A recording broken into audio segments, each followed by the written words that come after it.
we're supposed to find the output waveform. Again, we are going to talk about the NAND gate. First, remember, anytime you're doing timing diagram, just draw the dashed lines. Look at the waveform A. And we have first transition from 0 to 1. That's why I'm going to draw the dashed line at this time. And I have another transition from high to low, another dashed line, and I have another dashed line over here, and I have another dashed line over here. So I can say I'm finished with waveform A.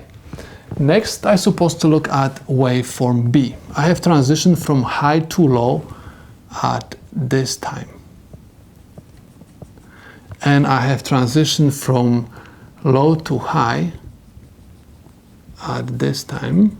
And I have transition over here. Now, this is 0, this is 1, this is 1, 1. I have 0, 1, and I have 0, 0. I have 1, 0, 0, 0, 0, 1. Now we're supposed to look at the truth table and find out what logic levels I'm going to have at the output at these particular conditions. So I have 0, 1. 0, 1 is going to give me 1.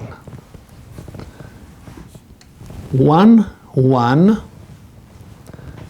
at the inputs is going to give me 1, 1 gives me 0. That's why I'm going to write 0 over here.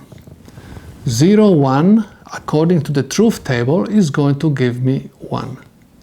0, 0 gives me 1. 1, 0 gives me 1. 0, 0 gives me 1. 0, 1 gives me 1.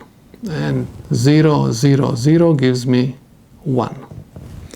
Now we can draw the output waveform because we have high and I have low over here and I have high, high, and I have high to the end.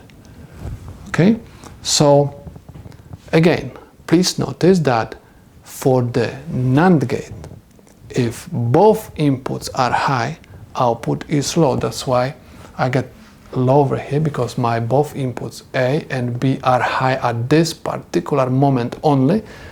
And I can say this is my output waveform and this is the solution to my problem.